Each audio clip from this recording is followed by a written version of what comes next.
Good afternoon, everybody. It's your boy, Pigsky and Pete, trying not to break his laptop and jump out the top window of his house right now. All right, listen, I don't know if it was all that Alabama music that made the internet crash, but anyway, it crashed. I had to start over. Hope everybody is doing well. Like I was saying, I don't even know what got put out, what got cut off, or anything like that. Anyway, here's the last chance. This is your last chance. All you Ohio State Buckeye fans, and listen, I want to say this first, though.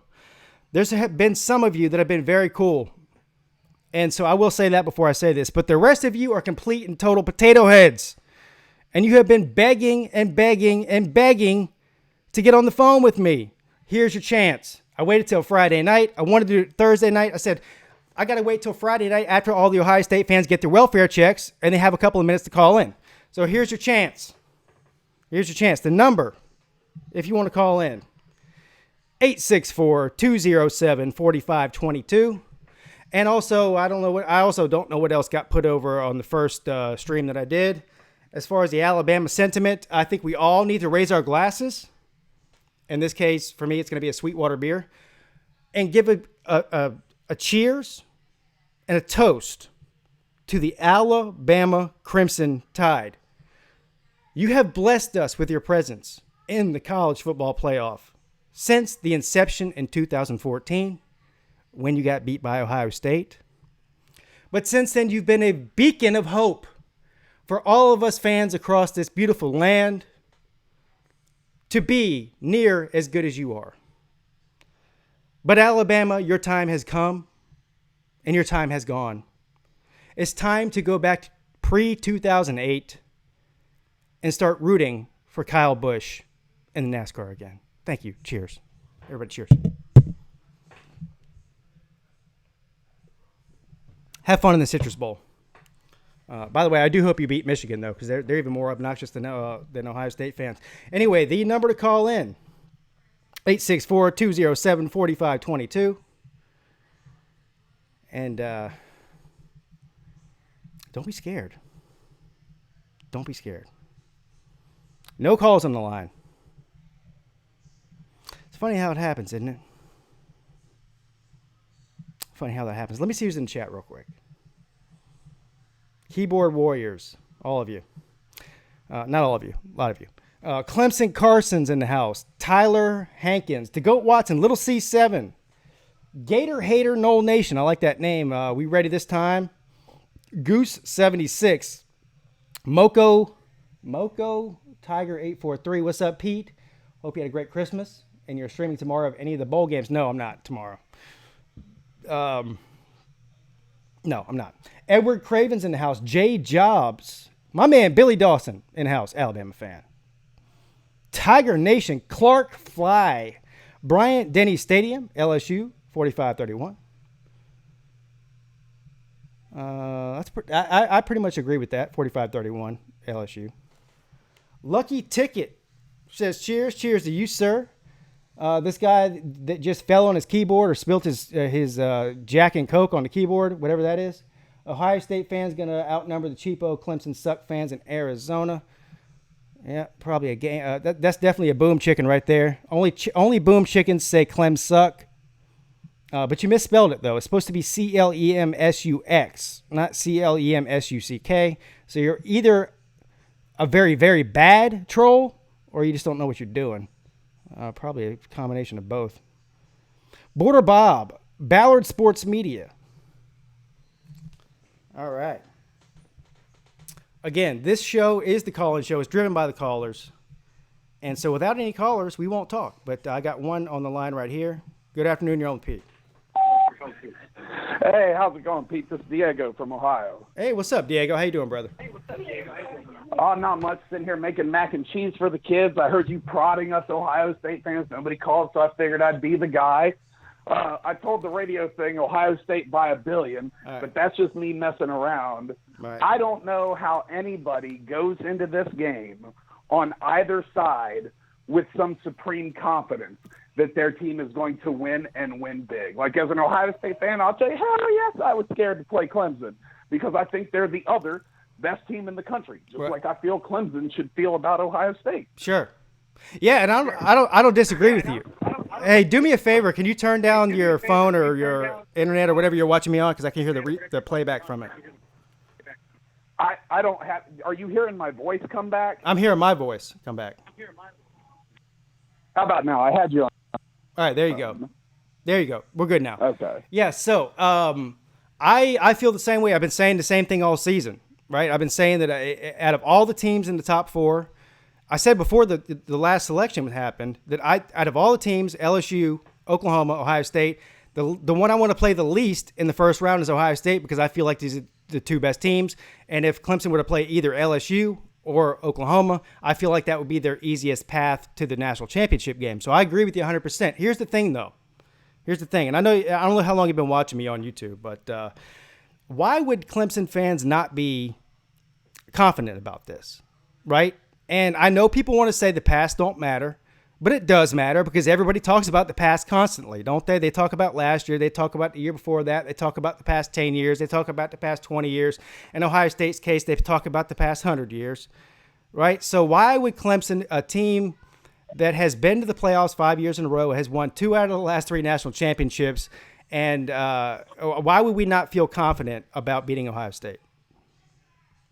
Well, I think there's a difference between confidence and a difference in what I'm seeing all over the place, like 49-17, and just these massive blowout spreads that I'm seeing Clemson fans say, like, yes, that definitely could happen. Yeah, I also think Ohio State could put up the exact same kind of spread on Clemson. It's just like, that just to me is like you're looking at it through your fan glasses and you're not trying to think critically about it. Well, you're right. Because you're right. These are the two best teams. You're right. But when have you heard me say I think Clemson's going to win 49-17? Oh, not you. I'm not going to complain about you. I actually really liked your content. I was the one that put the 47-sentence paragraph on your comment section a couple weeks back, and you responded to it on one of your videos. Like, I actually really like your content. I started watching you after you were on Mark Rogers like a month or so ago, right after the matchup. Yeah. No, I get it. Believe me, I get the same thing, though. You're talking about people on the internet, and the internet's not a real place. Yeah. So you're talking – I mean, listen. Well, it's not just the internet, brother. I was watching CBS today, and they had – Danny Cannell and Kevin Dodd on there. And I guess Ohio State shouldn't even show up to play because not only is Clemson going to completely stymie Chase Young, but J.K. Dobbins is going to be under 90 yards. Like, if all this stuff happens, it is going to be this blowout. And I don't understand how these talking heads just feel this. But you heard what Danny Cannell said he thinks Clemson's going to blow Ohio State out? Oh, he didn't put a score on it. I think he said he did give a score. I think it was like 49-35 or something like that. But his keys to the game, like he said, that his bold prediction is that Chase Young does nothing, and then Kevin Dodd said that Dobbins won't break 90 yards rushing. Well, that's I don't know exactly what show you were watching when you heard that, but I don't know. I haven't heard any real analyst, as far as the professional analysts, say that anything that it's going to be a great game. So I don't know. I mean, there's outliers, right? But we don't pay them any attention. I think every Ohio State and Clemson fan. Listen, here's the other thing. I can tell just from talking to you for 5 minutes that you are a real college football fan. You're not just an Ohio State homer. So I know that right off the bat. People look at my trash talk videos with Clemson's your daddy and all that, and see me wearing this Clemson stuff, see the Clemson Paul behind me, and they think this guy's completely jaded by his opinion and love for his own team, that he can't really objectively look at this game. But I'm telling you, I can. All right, I'm telling you, nobody has to believe me, but I'm telling you that I can. And there's no real college football fan out there that is really thinking that either one of these teams is superior to the other. I certainly don't think so. And I think that I've been very, very fair in my analysis of Ohio State for the entire season, not just these past few weeks. Aside from the trash talk, that's something different. So I give Ohio State all the respect in the world. I would not be surprised by any outcome tomorrow night. I'm confident, but not cocky confident that Clemson's going to win. And we'll see what happens, man. May the best team win. That's all I can say. I agree with you, brother, 100%. I will say real quick before I get off here, the only thing that I've had an issue with what you've said is that you keep wanting to throw the schedules out. And I completely agree with you. Clemson's schedule does not determine who they are as a team. Clemson is a great team. I think they're one of the two best teams in the country this year. But I will say that when we go out tonight and we watch 6-6 Michigan State beat Wake Forest, who was the second toughest team on their schedule this year, when we start comparing stats and team rankings in like team statistical categories to figure out how these teams match up, I do think that those schedules matter. I'm not saying that means that Ohio State is better. I just think that that's a salient point to look at when we're comparing the teams. But, hey, brother, I'll hang up and get off here and listen to the show. Best of luck with the show. Best of luck with the game. Loving what you're doing. Thank you, sir. I appreciate the call, brother. Thank you. Yep. Bye. I'm gonna pick up another call here. The 910 number, please hang on just a minute. I'm gonna pick up the other one that came in first, but I do want to respond to something he just said, talking about the Wake Forest and Michigan State game. I don't have it in front of me. Somebody pull up, how many points did Michigan State score in Ohio State? I think they scored 3 or 4 touchdowns, if I'm not mistaken, which is pretty much the same thing that Wake Forest gave up. And I'm not one of these transient property guys who says, well, this team did this team, that means that team can beat that team. Trust me, that doesn't work like that. Because if it did work like that, that means that if Clemson beat, let's just, for a fantasy project here, if Clemson beat Ohio State tomorrow night, hypothetically, by 10 points, does that mean that North Carolina, who only lost to Clemson by 1 point instead of 10, is better than Ohio State? Of course not. It's not the way things work. But I appreciate the call, brother. Good afternoon. You're on with Pete. Pete. What's up, man? This is Jeremy, a.k.a. Buckeye Freak. I thought I'd call in and talk to you about the game tomorrow night. All right, man. I appreciate you calling in. Thank you. Thanks. So, obviously these two teams, we've looked at every measurable, every statistic, and there's no question that it looks, the same across the board. So, with that said, every statistic, every measurable we look at looking pretty much the same. I think the difference in the game, in my opinion, and a good way to look at it is I think Dabo's kind of motivation, or the way he tries to motivate the team, I think it's kind of fallen on dead ears, in my opinion. At this point, we know Clemson is the reigning champ. We know they're favored in the game. We know how good they are. And I think that the motivation is all on the Buckeye side. And the reason is everybody's picking Clemson. Everybody's picking Clemson. There's 8 players on this team that were there for 31-0. They remember it. Right. And I think the offensive line is just going to do what they've done against very good teams all year, and that's impose their will in the running game. Yeah, and that's the way I see it. I'm gonna agree with you on one part and disagree with you on another. All right, so I agree with you that the past doesn't matter. 2016 does not matter. I mean, you're talking about 2 completely different teams from top to bottom. The only difference as far as Clemson's team goes is they have the same coaching staff, but the players are all different for the most part. And everything's different for Ohio State, right? I mean, they got a different roster and a different coaching staff than they had in 2016. So I agree with you. It's fun to laugh about 31-0 and all that, but that has nothing to do with this game. Absolutely nothing. The thing I will disagree with you about is you said in the beginning of your call that Dabo Swinney's comments about being disrespected are falling on deaf ears. They may be falling on deaf ears outside of Clemson, South Carolina, but inside of Clemson, South Carolina, they're falling on very live ears, and that's the whole point. Right, That's the whole point of what he's doing. He's trying to make his team the underdog. And by the way, I see Ryan Day and Ohio State staff doing the same thing. So both of these teams are playing the underdog card, but they can't both be underdogs, can they? So I think that just goes to speak to show you how close these two teams are talent-wise and in the national perspective of how good they are, that both teams are trying to play, little old, we're the underdog and nobody believes in us. And as far as I can tell, and I know I'm just a Clemson guy, but I do cover college football very closely throughout the entire season. And I'm telling you, throughout the entire season, I've seen Ohio State be the best team in most people's opinion, including mine, up until this past couple of weeks. So I don't know if Ohio State can really play the underdog card. However, they are an underdog in Vegas, so maybe they can use that as motivation. I don't know. Well, I'm a homer, but I like to look at the team and try and evaluate things. We're not very good on the offensive line and pass pro. Clemson's going to get some sacks, even though honestly I don't think this defensive line's quite what it has been. We're not as good up front on that. Let me cut you off real quick. Hold that thought. I just want to respond to this guy in the comment section. Who's a complete and total moron. He says, "Getting even" is his name. He says, "Hey, Pigskin Pete, would you be nice to come on and grow a pair and do a live show during the game tomorrow night so we can trash talk you?" Getting even. This is a call-in show, sir. Dial the number on the screen, like this gentleman's doing right now, 864-207-4522, and you can trash talk me all you want. But you're probably too scared to do that, and maybe your mom's going to take your phone away in a minute, and you won't have time to do it. I don't know. All right, go ahead, sir. Where are we at?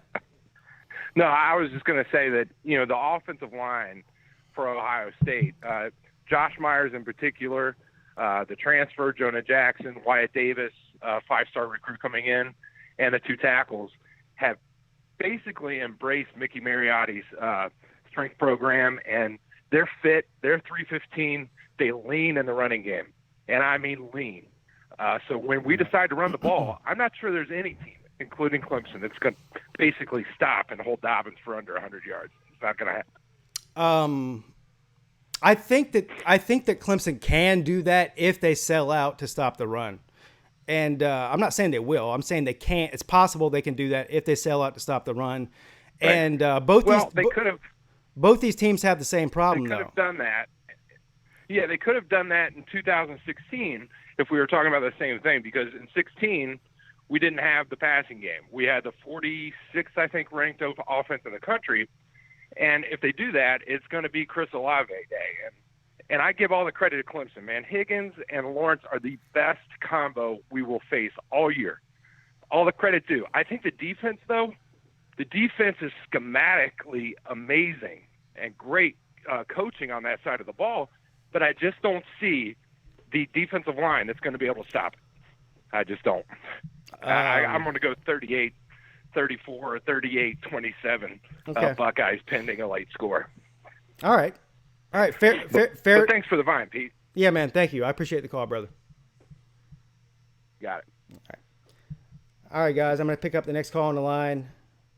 This guy's been holding for 5 minutes. It's a 786 number. Good afternoon. You're on with Pete. Hello? Hello?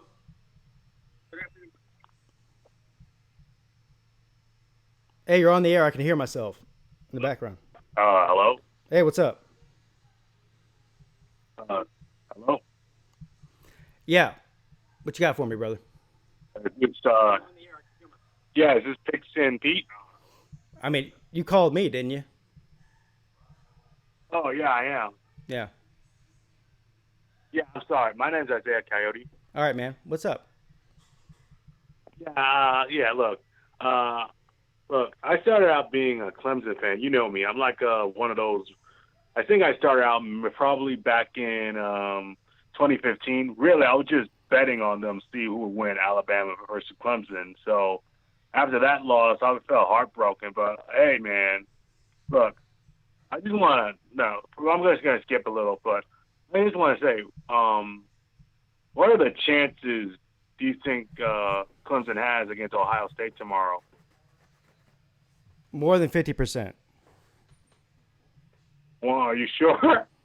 Yeah, I mean, why wouldn't I be sure? Tell me why I'm wrong.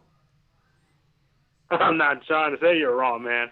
I mean, I'm just spitballing here, man. Yeah. So I've been hearing a lot about how Buckeyes are going to blow y'all out and expose y'all, man. Yeah. When's the last team that exposed Clemson? Tell me that. True. So what do you think is going to happen, though? What's your opinion on the game? I mean, I think this is going to be like a great game. My biggest regret is that this could have been the Nationals.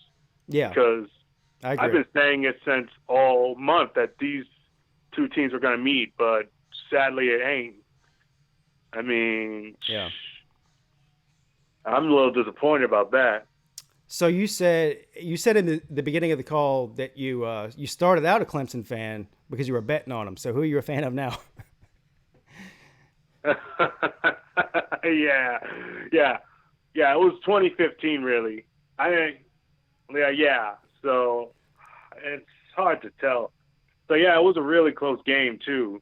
Then last year happened, and then y'all made it all the way back. Like, I gotta say, that was like the best game I ever saw, man. I was so hyped up at the end, man. Which one? Last year? Or no, I'm talking about 2016 game against Alabama. Right. When Clemson was down, what were they down? 4 points, and then they got the ball with about 2 minutes left, and Watson 31 points. Yeah, 31. They weren't down 31. They were down by 2 minutes.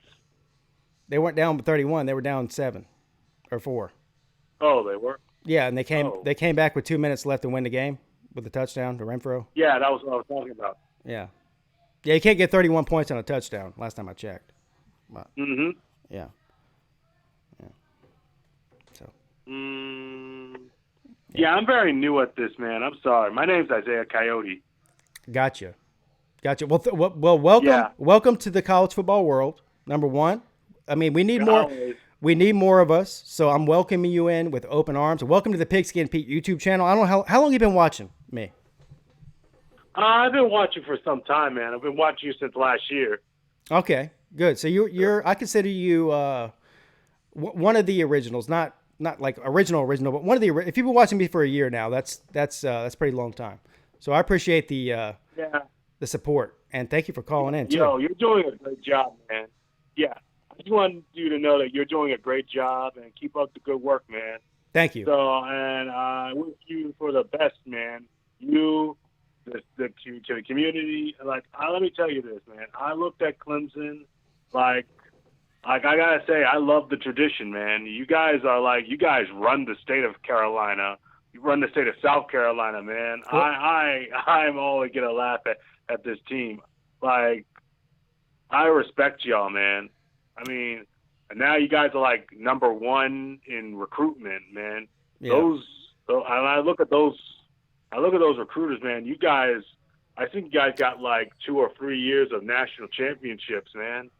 Yes, that's right. And college football is the greatest sport on earth. Don't forget it, and stick around. That's right. Always. Stick around, and I appreciate your support, man. I appreciate it. Thank you. Take care, Pete. All right, man. Good afternoon. You're on with Pete. Pete, it's DeAndre. How you doing? DeAndre Hopkins. DeAndre Crawford. How you been, man? JT Brown coming through with a $10 super chat. Happy holidays and go Tigers. Thank you, JT Brown. And also thank you, DeAndre, for the $2 super chat that you sent earlier. What can I do for you, man? Oh, man. Man, get ready for tomorrow. I pissed off a lot of Ohio State fans on my channel. I told them that if you're going to look at the schedule up to Penn State and Michigan, they play the similar schedule, and I don't have a lot of respect for Big Ten football because outside of Ohio State, I don't think they are all of them any good, to be honest with you. Michigan's the most overrated program in history. Well, yeah. Penn State hasn't done nothing in history lately. Everybody keeps talking about Wisconsin. Wisconsin's one-dimensional. They played Rutgers and Maryland. I know Maryland blew out Syracuse by 100 points, but after that, Maryland pretty much is terrible for the rest of the year. I mean, they ain't playing nobody. Northwestern has no type of offense, so I don't know why everybody think they played this great schedule. And you know what I think about Michigan and Penn State. I mean, Penn State barely beat Pitt at Penn State. Yeah. So everybody keeps talking about the schedule. And I heard the caller say that Wake Forest lost to Michigan State, 27-21? And I keep trying to tell people Wake Forest, even during the Clemson game, is without their top 2 receivers. Wake Forest is a small product. All right, here, listen. Compared to a state. Even talking at this point, talking about Wake Forest, North Carolina, Florida State, any of these other teams that Clemson, slapped around like they were their daddy, it's irrelevant at this point. Right. It's irrelevant at this point. But hey, before you go any further, I want to answer this one guy in the comment section, Kevin Kalia. Kalia, I don't know how to pronounce that. He says, I can't watch and call. Damn. But Kevin, if you call and you're on hold, if you get through, I got 3 lines. If you call and they're not all busy, you can listen to the show while you're on hold, so you won't be missing anything. Anyway, go ahead, DeAndre. What are you saying? Yeah, you're right. It don't have nothing to do with what's going to go on tomorrow. What happened in 3 years ago, what happened in 1978, what happened in 2014, you got a great team in Ohio State. But the problem that Ohio State's going to have, how healthy is Fields? And if Clemson says, okay, we're going to let him do the quarterback run, and he takes a lot of hits, and they key up to start Dobbins, how healthy is he going to last through the game? Well, here, let me tell you something. I don't know how I know that Justin Fields in his press conference said, I can't move like I want to, and I'm not 100% and all that. But the day before that conference where he said that, I saw him at Top Golf hitting a driver 300 yards on the golf range. He ain't had no problem with his knee. Listen, I've been golfing. I grew up golfing, golfed my whole life. There's nothing that puts more stress on your knees than torque and a good golf swing. And I watched him make a John Elway type swing and hit that ball about 300 yards. There's nothing wrong with his knee. Sorry. Yeah. Oh, and we're going to find out tomorrow night, because the Clemson's definitely – I didn't go key on Dobbins or let them receivers, because I don't know much about Ohio State receivers. I ain't going to sit up there and lie to you. Yeah. But Clemson, in this calendar year, just saw the best group of wide receivers in to ever been assembled on one team. and Waddle, Judy, and I've got the other guy name, but they just saw the best group of receivers, and I don't think Ohio State has anything like what they saw. And most of that Clemson secondary, outside of the guy that flipped from receiver to defensive back, has been there the whole year. So right. When people say that Clemson, I think that's why Clemson is a 2-point favorite, is because in the same calendar year, they just saw the team that they call the best team of all time. Yeah. And the offensive line and the DBs have seen talent similar. I'm not going to say better than Ohio State, but at least that receiver, they were better than Ohio State. And that quarterback, they saw Tua. Yes. So, so it's going to be interesting. Yeah, and I'm going to let you go in a second because I got a lot of people calling in. But the reason I think that Clemson's a favorite in Vegas, because Vegas doesn't necessarily pick the team that thinks going to win. It's based on national perception of who's going to win, right?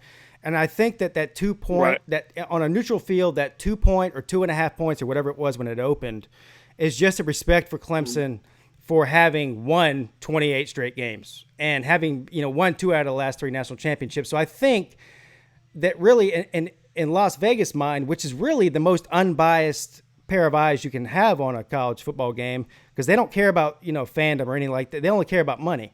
And so I think that what they're telling you is they think that these teams are very evenly matched. And I think the only reason they give Clemson that slight edge is because you got Brent Venables and Dabo Swinney and his coaching staff on Clemson that's been there and done that.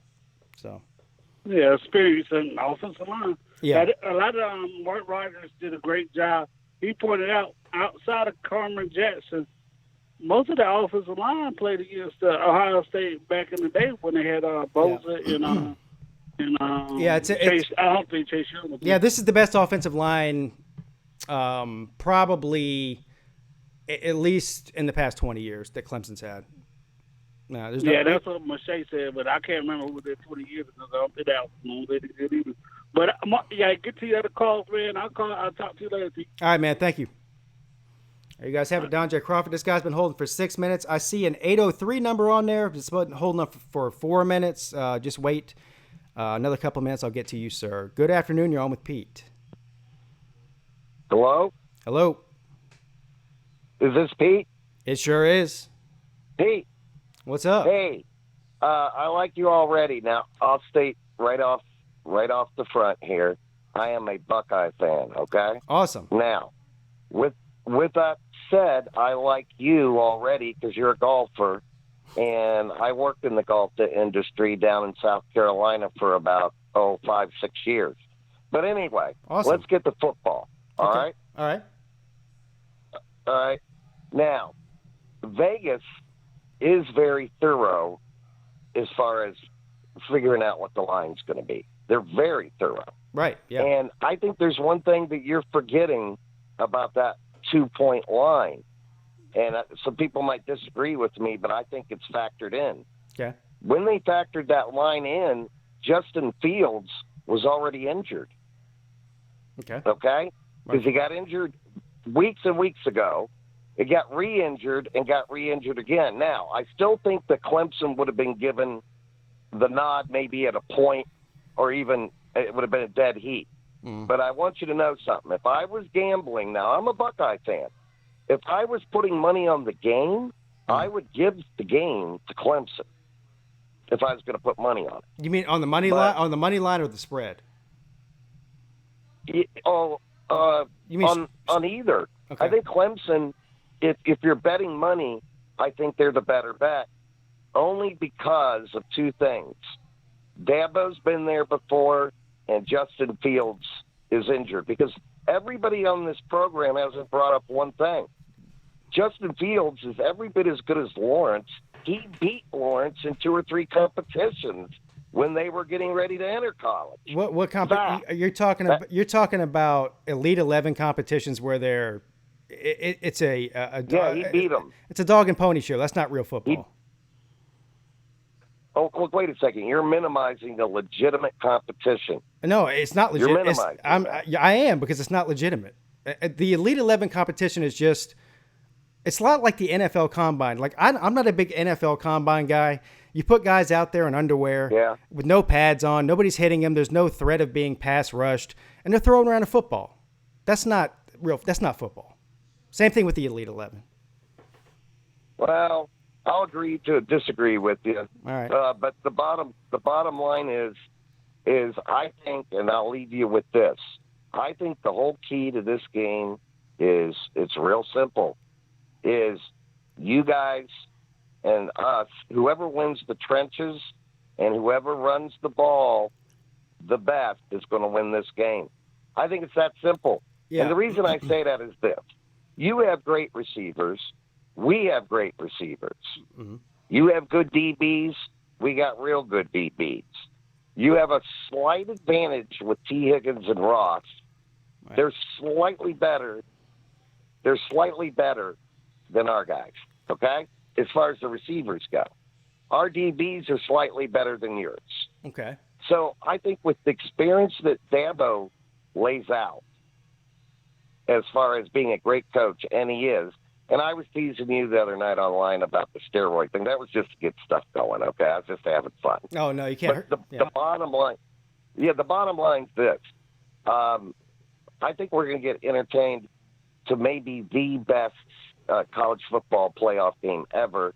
Besides, I'd have to say the Clemson game where Deshaun Watson won it in the last second was pretty damn good. Yeah. But it's going to be that type of caliber game. Yeah. And South Carolina is a great state. I live there, and I might be headed back there. Good idea for the show.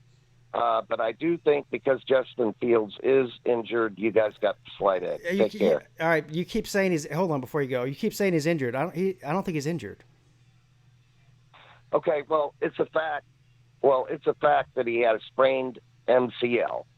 And he wore a brace against Michigan, and he wore a brace in the Big Ten championship when they beat Wisconsin for the second time. Yeah. So why is a guy with a sprained MCL flying out to Arizona, going to Top Golf and doing John Elway golf ball hits on the range if he's injured? That's not very smart. Well, wait a second. You bring up a good point. I'm a golfer too. I got down to about a 1 or 2 handicap for years.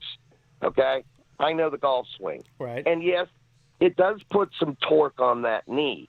And I didn't know he could hit a golf ball 300 yards. He must be a pretty damn good golfer. He hits it a long way. Have you not seen that video? It's actually pretty impressive. He does have a good golf swing.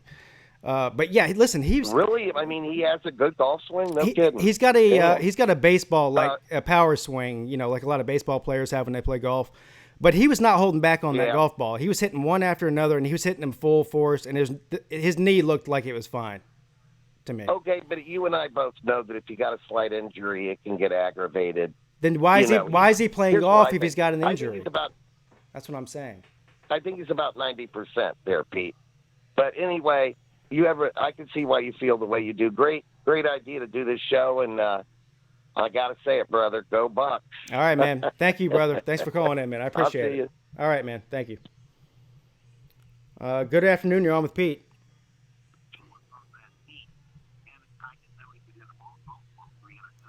Hello, you're on the air. Hey, 803 number. You're on with Pete.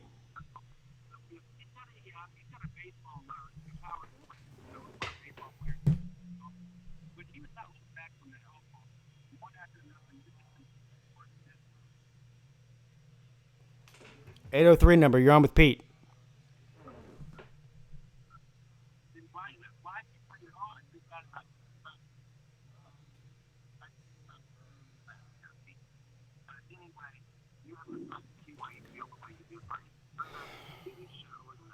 All right, call back in next time. Thank you. Good afternoon. You're on with Pete. Pigskin Pete, Cody Lashman. What's up, brother? Hey, what's up, Cody? How you doing, brother? I'm doing good, man. I am pumped for my Clemson Tigers tomorrow night, man. This is the national championship in my mind. I agree. So I'm pumped for this. I think this is the best matchup that college football has to offer. Sad enough for me as a Panther fan, I'm going to the Panthers-Saints game tomorrow, so I'm expecting the Saints to beat our ass tomorrow or on Sunday, but I'm hoping that I can wake up Sunday knowing that my Tigers are going to the national championship again, and I do think we will. And I'm excited, man. I kind of think the game plan for Clemson should be to really get out to a lead early, if possible, take some shots, show them that we're not afraid of the pass rush, and then, kind of like what Wisconsin did to them, just really put it to them early. And then in that second half, just use Travis Etienne and that ball control offense and just keep them and Justin Fields off the field and put the ball in his hands and make him have to win the game for the Buckeyes. We know Trevor has been in that scenario, having to do that and, not flinch in the face of pressure. But we don't know that about Justin Fields.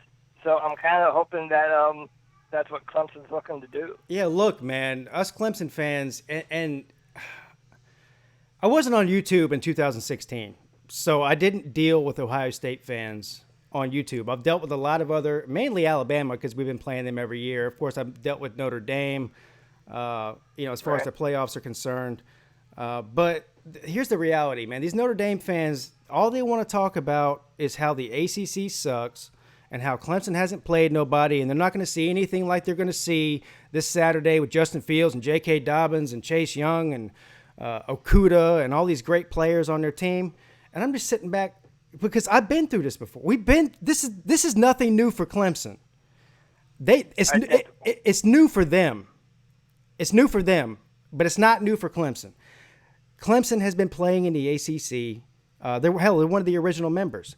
As far as these people are concerned, Clemson hasn't played anybody this decade, but we beat everybody. We beat Oklahoma. We beat Notre Dame. We beat Auburn, Alabama, Georgia, LSU, Ohio State. Just go down the list. Do you know the last 20 games that Clemson has played an undefeated team, they beat them? They're 20-0 against undefeated teams in their past 20 games. But they don't play nobody, though, right? So it's incredible. We dominate the SEC also, and we still don't. Let me get your opinion on this.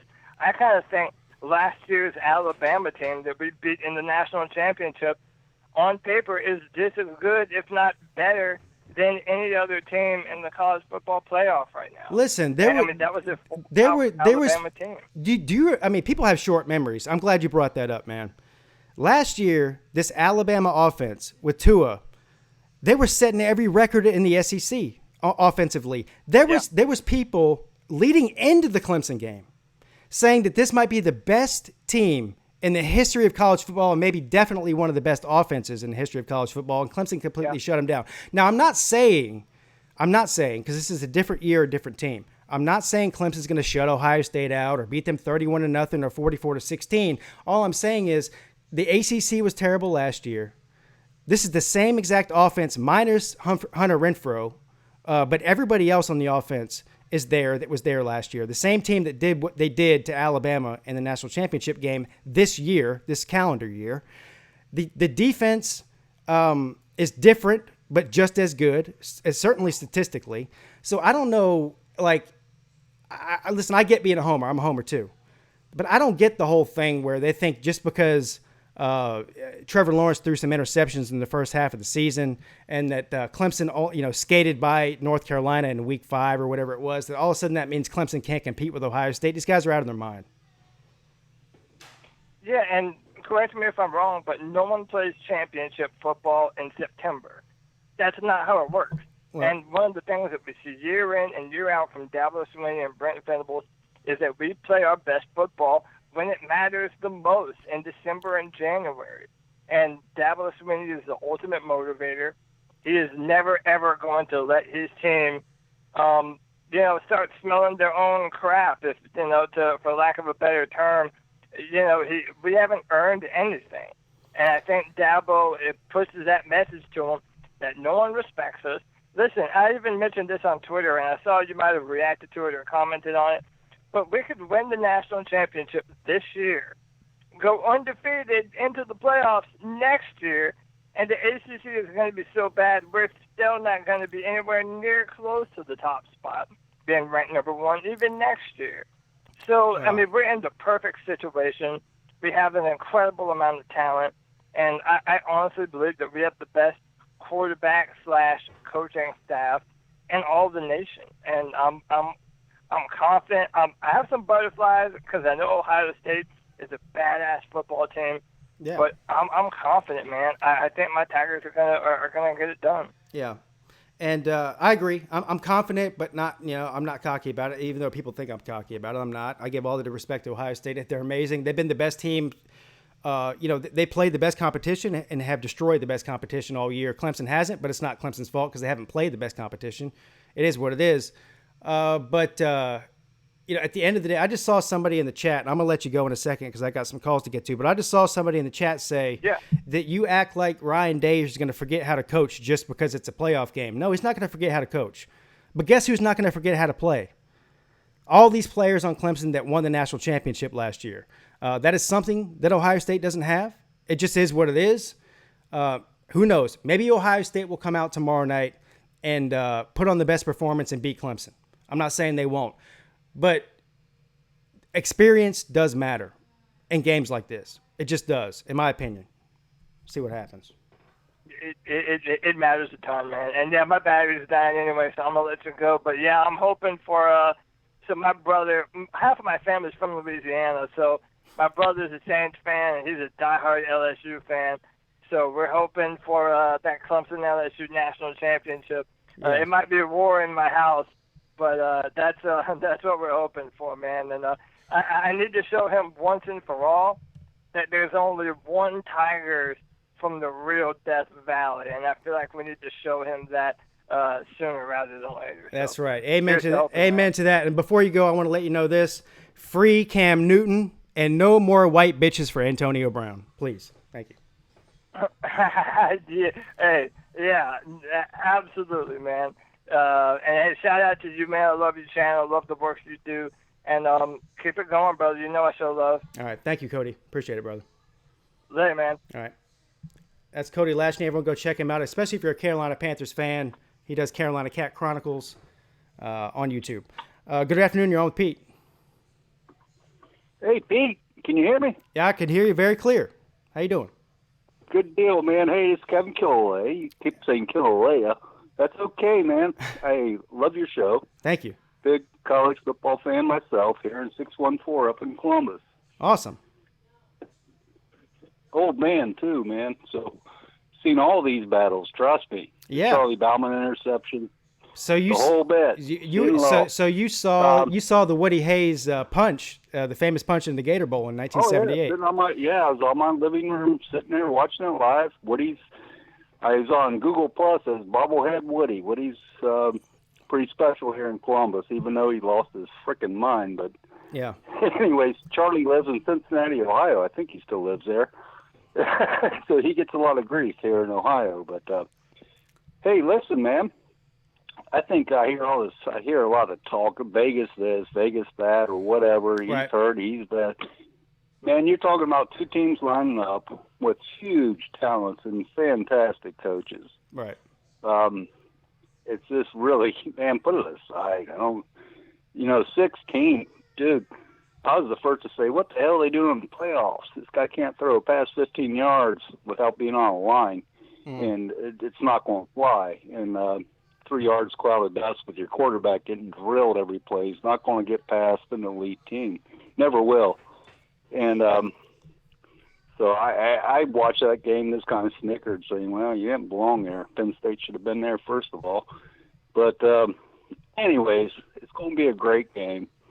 The things I think people overlook is we hear all this hype because Ohio State's got a big old, you got the reputation, so you send two to the Heisman. So what? Mm-hmm. This defense isn't about Chase Young. It's about Malik Harrison. It's about Devon Hamilton in the middle. Yeah. It's about the linebackers rotating in and out. It's about the athleticism to put on the weak side on the linebackers. Mm. There's a lot more to this team that's going to come into play in this game. And, hey, man, I don't want to be long-winded here, but 34-31 is my hope, and we're going to be in Thornton. That's Ohio State, by the way. Yeah. Last-minute field goal. How's that? Hey, that's... Or 33-31. That's fair. And that's pretty close to what I think the other way around. I think maybe 35-30, 35-31 Clemson. But, yeah, we're in the same ballpark. So I just, I mean, that's, could be more hope than anything. You guys got an outstanding team. Love Dabo. Love your boys down there, man. Follow a lot of college football. You guys are doing great. We hope to kick your ass tomorrow night. So aside from that, man, keep up the good work, buddy. Thank you. I love watching you. Thank you. I appreciate the call. All right, man. All right, man. Thank you. You have a good one. You too. Good afternoon. You're on with Pete. Good afternoon. You're on with Pete. Hey, Pete. Hey, what's up, man?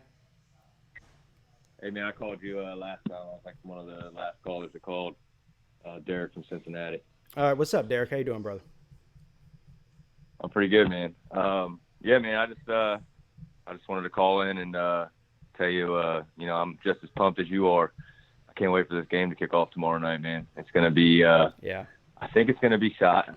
Everything I keep thinking, man, I keep thinking that it's going to be close, and then this sinking feeling keeps creeping in the back of my mind. I think one of these teams is going to run away with it. Yeah, that's I was at, this is not related to football, but I was at dinner before I came on the stream tonight with my wife. We went out to get some sushi, and we were sitting at the bar at the Japanese place, and we were sitting next to this guy. We walked up, of course, my wife and I are wearing Clemson stuff, and the guy sitting next to us is wearing Clemson stuff, but the girl he was with, I don't know if his girlfriend or his wife or just some girl he was hitting on or whatever, but anyway, she was an Ohio State fan. And, of course, she started talking to her, her shit. And he said, honestly, I think that this is going to be a close game. And I said, you know what? I have a feeling, just what you just said. I said, I have a feeling that one of these two teams is going to actually surprise somebody and, win by more than, 2 touchdowns or something. I didn't say which team. I didn't say Clemson. But I agree with you. I think that this could get out of hand for either team in the fourth quarter. I just hope it's on the Tiger side of that. See, and that's my thing, man. I don't feel like it's going to be like a 2 or 3 quick scores to end the game to pull away with it, man. I think one of these teams is going to come out, and I think it's going to be close through the first quarter. I think it's going to be maybe a 7 or a 3-point ball game through the first quarter, right. And then from the second quarter on, I think one of the teams is going to run away with it. My final score, I'm not putting a team name on it, but my final score prediction, is the first time I've said it out loud, is 27-48 or 48-27. However you want to slice that. Damn, yeah. That's what I feel in my heart, man. I feel like one of these teams is going to get, maybe a block punt and then, maybe a cheap fumble or something, and it's going to get out of hand in that second quarter. And I think the other team is just not going to be able to recover from it. I think that's just my gut feeling, man. I keep feeling it. And yeah, that's crazy though, because neither one of these teams has given up anything close to over 40 points this year. Not even close. That's what I think is so crazy about the feeling. Yeah, I agree. I don't know why, but I cannot get that freaking score out of my head. And I feel like that's just where it's going to end up, man. And I'm looking forward to a good game, and I want a close game. Not really, though. I mean, I've been saying that as a Buckeye fan this year. I mean, we played, better competition or tougher teams or more highly ranked teams or whatever. All right. But every week that we go into the game and they're telling me it's going to be a test, it's going to be a test, it's going to be their first test, I'm nervous as shit. And then I turn the damn game on and I'm watching it. And then, midway through the second quarter or coming out to start the third quarter, they just pull away. And I haven't bit my fingernails for a game this whole year. I was biting them a little bit at the half against Wisconsin, the Big Ten championship, but not really. I mean, I was like, I'm not really that nervous. I feel like they're just going to come out and blow them out, and they did. Right. So it's just an odd feeling, man, just the eerie feeling I've had in my belly. I feel like I'm going to be sitting on the couch, either really pissed off or sitting on the couch just kind of chilling, waiting to call your ass and laugh at you a little bit. Well, listen, if Clemson loses, you're more than welcome to call and laugh at me. I'm sure a lot of people will, and that's fine. Because believe me, if Clemson wins, I'm gonna be dishing it out too. So it goes both ways. But, I'll be calling you either way. If you do another one of these calling shows after the game, I'll be calling you either way. Just the bullshit and shoot the shit. Yeah. Analyze a little bit. Yeah, I do these call-in shows year round. But let me ask you something, man. How nervous are you about? Because I've had 2 or 3 callers tonight mention Justin Fields being injured. I don't feel like, from what I've heard, that he's actually injured. I mean, is this like what I feel like is this is a built-in excuse if they lose? How do you feel about this? I mean, let me know. So I've been watching a lot of practice tape, and he's been wearing that bulky knee brace in practice. Everything I've seen, he's had it on. And he let it slip, I feel like, because if you read any of the transcripts from his interviews or watched any of his interviews, he immediately came out with his most recent media day, I think it was today, and said, I'm not talking about my knee. That was like off the rip. No, I don't even think anybody asked him about the knee. He just said it off the rip. Right. Because the media day on Christmas Eve, he said, I'm at 80 to 85%, and I can't move the way that I would like to, but I can still move, but just not the way that I would like to. Yeah. So I think he let that slip. I think that he is not at 100%. But I mean, we've seen him not at 100%. I feel like for the last 2 games at least, and I feel like halfway through that Penn State game he kind of tweaked it, or actually halfway through the third or fourth quarter. Yeah. So it's been. I mean, I feel like he's not at 100%, but I don't know how much that's going to, hinder what Ohio. Because I don't feel like they're going to try to run the ball with him, even if he was 100%. I don't feel like they're going to try to run the ball with him. Wow. Very much, if at all. I think they will. I think he's going to run the ball a lot, man. I do. Oh, I think they're going to run the ball a lot. No, I think. No, I was going to say. I'm saying I think that Justin Fields is going to run the ball a lot. Oh, you do? Yeah, okay. See, yeah. I think his runs will come off of scrambles. I don't think his runs will be designed runs. Okay. I think he's only going to keep it on the read maybe 3 or 4 times. All right, if that. All right, so you're saying over under 7 design runs for Fields. I think over. You think over 7? See, Yeah. I would probably put it right at about 7, maybe over, maybe 8. Yeah. But I think most of his carries, if he ends the game with 15 carries, I would say that 10 of those are going to be scrambles. Okay, that's fair enough. You know what? I actually think that Trevor Lawrence is going to have over 7 design runs. I do. I agree with that. I think that Trevor Lawrence is going to run the ball probably 15 times in this game. Yeah, you know what? You're right. I think so. I think between 10 and 15 is probably the sweet spot. And to be honest, after what Jack Cohn did against them in that first half, man, that kind of scares me. Yeah. Yeah. And Lawrence he's deceptive. He's not as great of a runner as Justin Fields or even Deshaun Watson was, but he's fast and he's he's super serviceable. Yeah. He's super serviceable at running. Yeah, and he's not down for anything. I cringe every time he tucks the ball and runs, or especially when they do design runs with him, because he's not really. I mean, nobody looks at Trevor Lawrence and thinks, "Hey, this guy's a dual threat runner," right? The same way that you do a lot of these other quarterbacks. Every time he tucks that ball and runs, my butthole tightens up. You know what I'm saying? I get real nervous because I don't want to. I don't want to see him get hurt. Now, when Watson ran the ball, I had the opposite feeling. I felt like he was about to take it to the house. Oh yeah, you got excited. Yeah, I got excited. So. Yeah, you jumped out of your seat. Yeah. So anyway, these two teams are so similar. It's going to be fascinating to watch how the coaches, because we know the players are great. It's going to be fascinating to see how the coaches adjust to what the other team is doing, and it's going to be a back and forth deal, I think. I have this gut feeling that Ohio State's going to come out and try to do to Clemson what they did to Michigan and just push them around on the offensive line on offense, right? And try to just bully them in the trenches and grind out 4 yards a tick and just run it down their throats, because Clemson's defensive line is very athletic, but they're not very big. Yeah, but their linebacker core, they'll sell out to stop the run. And listen, no disrespect to the Big Ten. I mean, the Big Ten is definitely deeper and better than the ACC is. I'm not disputing that. But comparing Clemson's defense to Michigan's, it's not even close. You're not going to push around Clemson's defense the same way that you did. No. And that's not what I'm saying. I just feel like the sizing, the size of Clemson's defensive line is kind of similar to the size of Michigan's defensive line. That's all I'm saying. I'm not saying that. No, I feel like you guys are, 10 times the defensive line as far as talent and skill and athleticism than Michigan is. I just feel like you're a little bit undersized is all I'm saying. Yeah. I don't know about undersized, but I get what you're saying. I understand what your point is. Compared to Ohio State's defensive line, it's not the same. But all right, so give me your. You may have already. I'm getting all these callers mixed up, but give me your final score prediction for tomorrow night. My final score, man, it's 48-27. 48-27. Team name next to it. Yeah, you did. You did say that already. Yeah, man. I mean, 48-27, that's just my gut feeling, man. I feel like one of these teams is going to run away. Obviously, I want it to be Ohio State, and I think it could be. But, I mean, if Clemson did it, I would not be the least bit surprised. Yeah. So all I know is I'm going to be on the edge of my seat at 7:55, freaking gritting my teeth and grinding them real hard.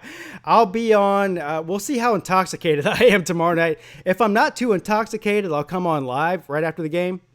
If I feel like I'm not in the breathalyzer range to do that, I'll probably just record a video and either congratulate Ohio State or make a brief victory video about Clemson. But next week I'll definitely be on live to call in win or lose. But yeah. So before you go, real quick, let me ask you one more thing.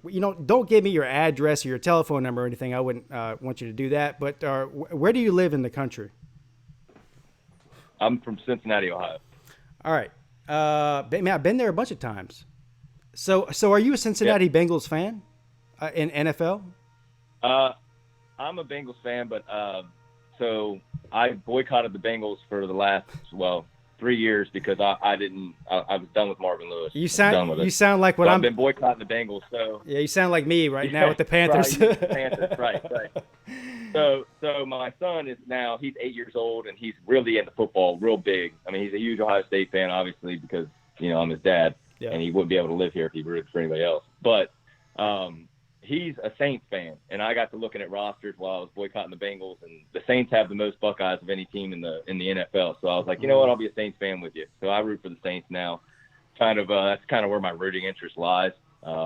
I haven't watched the Bengals game from start to finish in 3 or 4 years, man. So it looks like that the Bengals are a lock for the first pick in the draft, and they need a quarterback, right? They're getting rid of the red BB gun, is what I call him, the red rifle, Andy Dalton.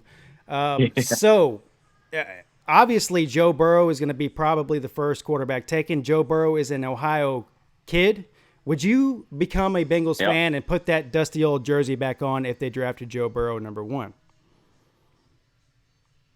Honestly, I'm not too pleased with the coaching hires we got. Okay. So it would take some front office movement there, but I feel like Joe Burrow would not be a bad pick. I mean, obviously he was a Buckeye. Right. I followed him while he was at Ohio State. He was always, an inch away from getting on the field at Ohio State. He would just always get beat out in spring ball, and then would never be able to make up that ground in fall camp. So obviously, I root for Joe Burrow. I won't be rooting for him if we win this game tomorrow night and they end up beating Oklahoma, which, shocker, I'm picking Oklahoma. Wow. Hey, listen, I don't disagree with that. I think that everyone thinks LSU is just going to blow Oklahoma out. I'm not convinced of that. I'm not convinced of that at all. Yeah. I think that Oklahoma is going to come out and shock the freaking world, man. I think they're going to win by about 7 to 10 points. Yeah. And I think it's going to be pretty convincingly, actually. Wow. I don't know about convincing. Here's the thing. I know that LSU is going to score probably 35 to 40 points at minimum on Oklahoma's defense, because that's just what they do that on everybody. The question is, can Jalen Hurts and that Oklahoma offense keep up scoring? And I think that they can. I think they can.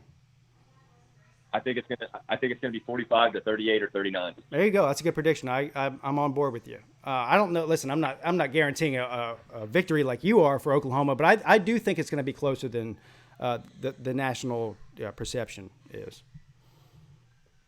Yeah, definitely. LSU's defense had got their shit together the last couple of weeks, but I mean, if you've looked at who they were playing the last couple of weeks, they didn't really face many, very good offenses. Georgia's offense could probably struggle to move the ball, and you pick the freaking team and they could struggle to move the ball on them. Right. Texas A&M, they're what are they? They're probably losing 21-0 or something right now by this point. Yeah, in their bowl game. Yeah, They struggled mightily against you guys. I mean, they had opportunities against you guys to make plays, and they just could not put it together, man. It was like watching the blind lead the blind. Yeah, that game was a domination from the beginning, and the final score. I don't know when you started watching. No, not indicated. Yeah, I don't know when you started watching me, but I went on YouTube immediately following that game and called Jimbo Fisher out. First of all, I hate Jimbo Fisher. I think he's a snake oil salesman. I think he's a liar. I think he's a very, very good football coach. But here's the reality. That game was 24-3 with 10 seconds left in the game. Jimbo Fisher left his hurt quarterback, Kellen Mond, in the game on the 3-yard line, and all of his starters, just to score a touchdown on the last play of the game. So they didn't get shut out. And that's the sign of a coach who doesn't give a shit about his players, and that's what Jimbo Fisher doesn't give a shit about his players. All he cares about is winning. I called Jimbo Fisher the ultimate bullshitter. I feel like he is the ultimate bullshitter coach. Yeah, listen. He bullshitted him saying $9 million a year at Texas A&M. I mean, it's ridiculous. If I didn't know who Jimbo Fisher was, and he walked up to me in a parking lot and tried to tell me he had a 1985 Honda Civic that was for sale, I would believe it. And you'd probably buy it. I don't know about all that. Yeah. All right, man. Listen, I appreciate the call, brother. Hey, it's always great talking to you, Pete. I'll talk to you after the game, man. Next call and show you do, I'll give you a shout again, man. All right, man. Good luck. Thank you. Hey, good luck, man. Have a good one. All right. Go Bucks. This will be the last call. I'm taking the 803 number. Good afternoon. You're on with Pete. And that's a sign of a coach who doesn't give a shit about his players. And that's what Jimbo Fisher. Hello? Yeah, you there? Yeah.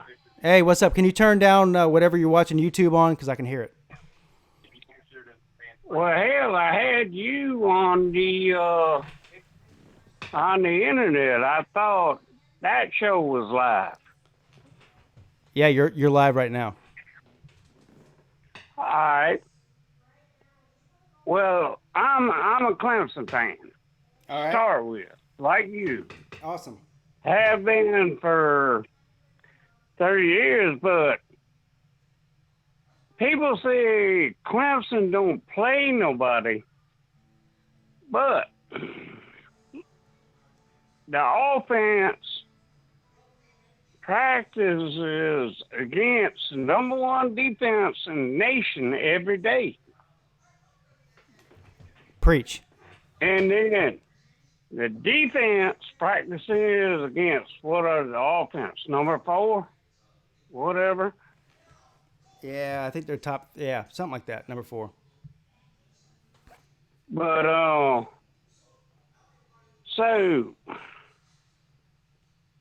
it doesn't matter they don't play anybody. Well, they do play everybody. And somebody every day in practice. The games are just easy for them. Yeah. And with Ohio State, regardless of how the quarterback's knee is,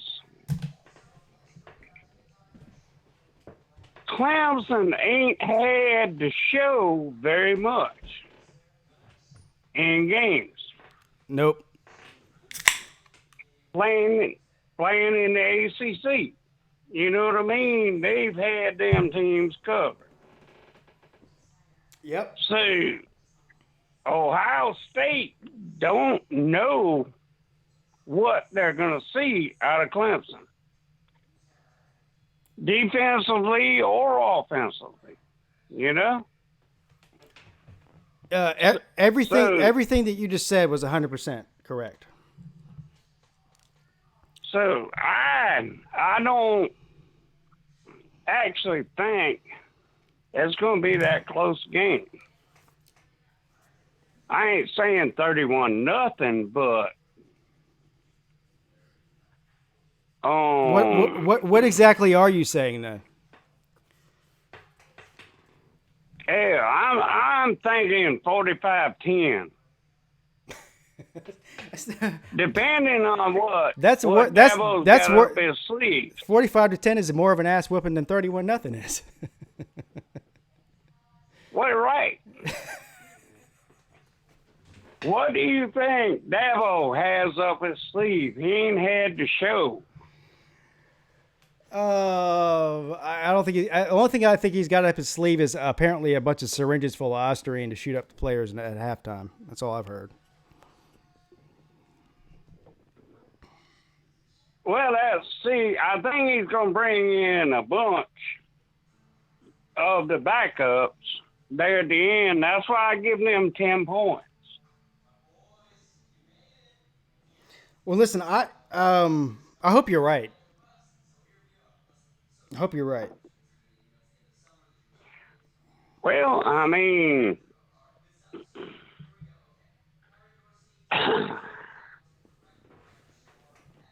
are you all right? Ohio State's already had to pull out everything they got. They pulled it all out.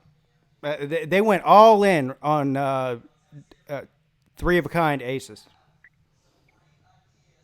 Right. Yeah. And Clemson ain't really showed anything. They ain't had to. They haven't showed nothing except for complete domination of everybody they played. Nothing. They haven't showed nothing. Right. Yeah. But they got so much back hidden. They practiced all year and ain't even used. And, well, I'm sure the offense does too, but with the Venables, my God, he's got the players on that defense. Now, we need Muse to be more of a run stopper than leaving him out there one-on-one with one of them fast receivers. Yeah, I agree. I got to get one more call before I get off, but I appreciate the call, brother. Thank you. All right. Thank you. All right. Good afternoon. You're on with Pete. What's going on, Pete Skin? It's Anu Naga, man. Anu Naga. What's up, man? I think you're the first time caller. I know who you are, but I think you're a first time caller though, right? Right. First time caller, man. Heavy listener, man. Every week I try to check in and, show man. my jabs and show some support, man. So between you and, your boy Bobby Durkins, man. Y'all doing your thing on YouTube, man. So thank you. Clemson Nation in the house. Let's get it. Yes, thank you. I know you've been commenting for a long time. I don't know exactly how long, but I definitely, there's probably a couple of dozen names that I recognize right off the bat without having to think about it. And Anu Naga is definitely at one of those. So I know exactly who you are. There you go. Yeah, man. You always shout me out, man, on my comments. So, you know what I'm saying? Much love to you, man. Yeah. But I just called this, show my support. Like I said, man, the last caller had me dying laughing. But, Clemson fan in the house, like I said, man, I can't throw any jabs at him. But I think as far as, tomorrow night, excited about the game. My family and I, we're from Columbia, but, big time Clemson fans, man, since basically for life. So awesome. I played a little college ball at Southern. So okay, like I said, man, I'm a Carolina native, but Clemson at heart. So I think tomorrow night, man, it's gonna be a close game. Are you still living in the Carolinas anywhere? Oh yeah, I'm in Columbia right now. Oh, okay, awesome. So yeah, I keep my Carolina fans I work with sweating all day, man. Yeah, so you're right there in enemy territory all day long. I'm actually 10 minutes from Williams-Brice, man. Oh, right off man. The high, so I know you're 10 minutes. Hey, you're 10 minutes from the DMV too, because I've been to that DMV about 4 or 5 times. Dude, it's the trashiest DMV in South Carolina. I guarantee you, man. Oh, I've been there. But the fans like this, so it's cool. I've been there, but yeah, man, I've spent a lot of time. Obviously, I'm only about an hour and maybe 15 minutes away from Columbia, where I live. I've been to Columbia dozens of times. A lot of people don't know this about me, but I have most of my family members that are older than me all went to Clemson. Brothers, sisters, my wife. I even have a stepmother that went there. But okay. I do have a niece and a younger sister.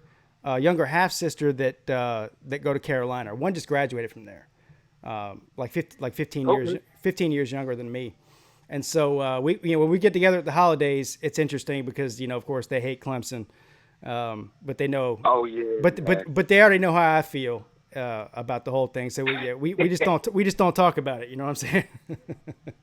Hey, that sounds like my family, man. I got cousins that went to Clemson. I got cousins that went to Carolina that played football there, actually.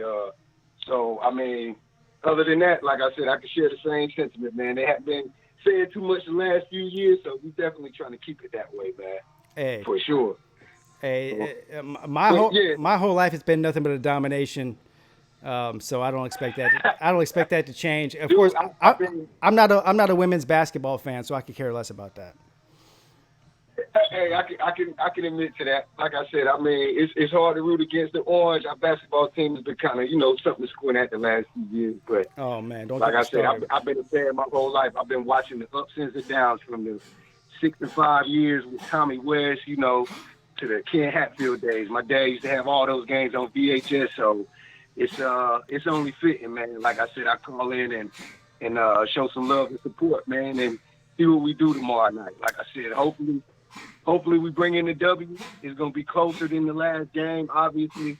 Yeah. I feel like my only concern would be, our back end, and not as far as run support, but, some of the big plays. And I love my man Tanner Muse, but, I mean, he has been prone in the past to kind of get beat deep when it comes to, man. Some of the speedy receivers in the country. And yeah, like I said, if there's an area to exploit in our defense, that would be it. Other than that, I think we're going to surprise some people if we get out of this ground, for sure. So I think you might have just answered my question. I was going to say, what is your biggest, what's your most confident point about tomorrow? And what's your most, unconfident point? You just told me your most unconfident is Tanner Muse and maybe the safety position, which you're right. It's inconsistent. The rest of the defense, I think, is fine. It's just that safety spot with Muse. And Muse, he's a tough guy to figure out. First of all, I'm a huge fan of Muse. A huge fan, right? But he does get burnt in coverage. But as far as as tackling, and certainly as a safety blitzer, a pass rusher, he's elite. But he can get exposed in coverage, so we'll see how that works out. But what's your most confident thing as far as Clemson goes getting this W tomorrow night? Yeah, and I love Tanner Muse. Don't get me wrong. I mean, like I said, from as far as run support, and he has come up in big games and made some big plays. But I would say outside of that on defense, you know, if we can kind of keep field position and run the ball, that's my main thing that I feel like we'll be successful at. I don't think a lot of people are talking about our run game and our offensive line. And I've been watching some of the interviews as far as Ohio State's concerned, and they are showing Clemson some love, but I don't think they're running. They really know the chainsaw that they're running into as far as our run game is concerned. There's a lot of talk about J.K. Dobbins. There's a lot of talk about as dominant as Chase Young is, he hasn't seen the offensive line, our tempo, our offensive coordinators. I mean, basically how we game plan from game to game. I mean, it's we're going to be creative in how we maneuver. I mean, basically everyone else, they can exploit the man-to-man defenses. But as far as we're concerned, I think you have to play us man-to-man in order to beat us. And Ohio State doesn't have the athletes, I think, to basically beat us on, you know, the positions as far as corners and receivers are concerned. One-on-one matchups with P. Higgins, I feel like we're going to exploit whoever's covering him. I know Okuda's, you know, a pretty decent defensive back, but he has not faced the type of receivers in Justin Ross and P. Higgins. So, and for the running back with Travis Etienne and his type of speed and power, I mean, it's like pick your poison when it comes to that. So I feel like it'll be close the first quarter maybe, but we'll pull away after halftime. I say the score final. I'm going with 38-21, 38-24, something around that range. But I don't think the game will be close after that half. I mean, we'll settle in. It won't be as much big plays in this game, but methodically, you know, running the ball and short passes and actually keeping that offense off the field is what our game plan is going to be, I think. Yeah, I'm looking at everyone wants to talk about the two offenses in this game as well. They should, because these are two top 5 offenses. Two top 5 defenses too. Right. But what I'm looking at is how is Justin Fields going to adjust to seeing all the different pressures, all the different looks that he's going to get within the first 1 or 2 quarters? Because at halftime, Justin Fields might have a better feeling for what Venables is doing as far as what he's seeing. But the first quarter or 2, he's going to be out there. He's going to be confused. And if Clemson can turn that into a turnover or 2, and then, you know, convert on offense and get a touchdown or 2, then it's going to be a climb back for Ohio State. And I just don't think first of all, I don't think either one of these teams, as good as these defenses are, is going to come back from 14 to 21 points. So if somebody gets up to 14 to 21 points at halftime, the game's probably over, most likely. Yeah, game's over. Yep. Yeah. So. Yep, I agree. That's the way I see it. Most definitely, and that goes back to, you know, the amount of carries, design carries that you think Justin Fields would have. I think more of his carries are going to come from him scrambling because of the blitz packages that Venables can throw at that offense. And I mean, any design runs on his knee, I mean, you're basically jeopardizing his health for the rest of the game, because we get stronger the game goes on. So if he's going to do any damage, he's going to have to catch us off guard between, I say, the first 2 or 3 possessions. And then I think by that time we would have already settled in on defense to kind of figure out what they're going to do, because I don't really think J.K. Dobbins is going to run on us like that. I mean, he's run on everybody else's D-line. There's a lot to talk about how young our D-line is, but, I mean, think about how good we're going to be with this recruiting class coming in next year. I mean, we already hungry. If Dobbins gets over 100 yards, I'll be impressed. I know he's capable of it, but Venables sells out to stop the run. And they play man-to-man to everybody because they trust their backs that much. So that's just, I mean, there's no mystery there. The linebackers are going to play the run. They're not going to go into coverage unless it gets into a shootout situation. But the first half, Skalski, Simmons, these guys are going to be playing the run. They're going to be spying Dobbins and Fields. And so they're going to have to earn every single rushing yard they get in that first half, for sure.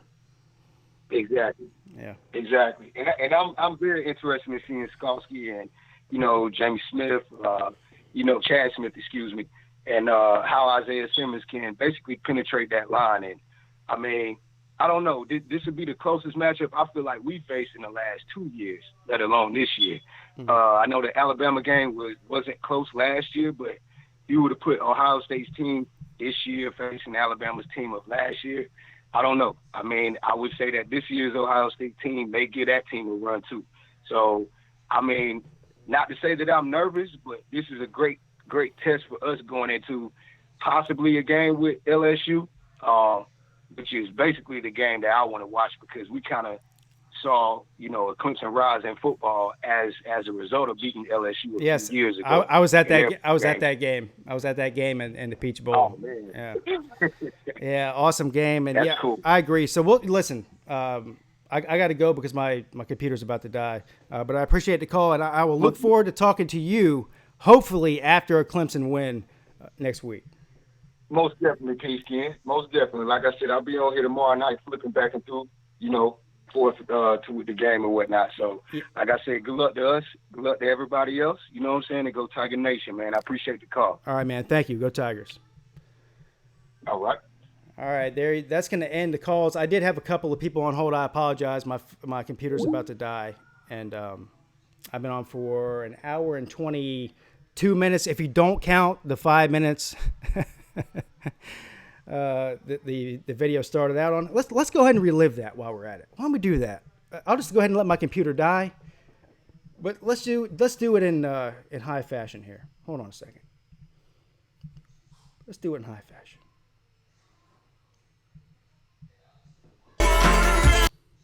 Oh my God, what was that? The hell just happened there? No, not that. Let's give a very, very just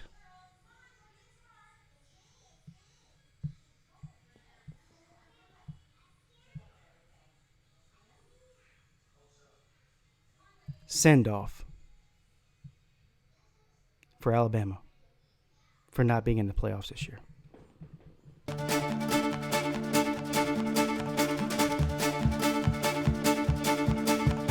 Going back to Bama, gonna take it nice and slow.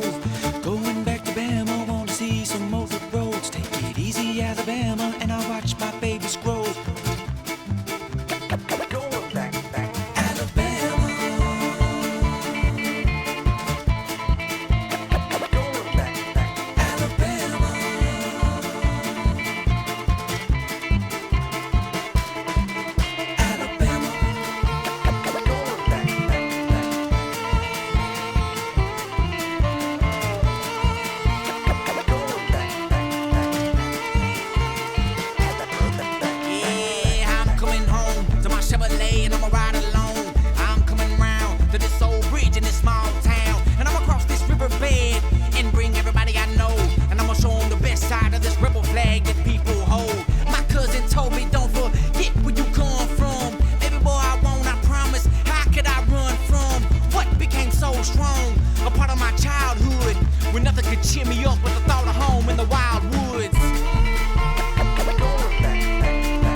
When I come inside, well, buddy, I got that back and cold. 256 in the booth, I skate, got a crew out.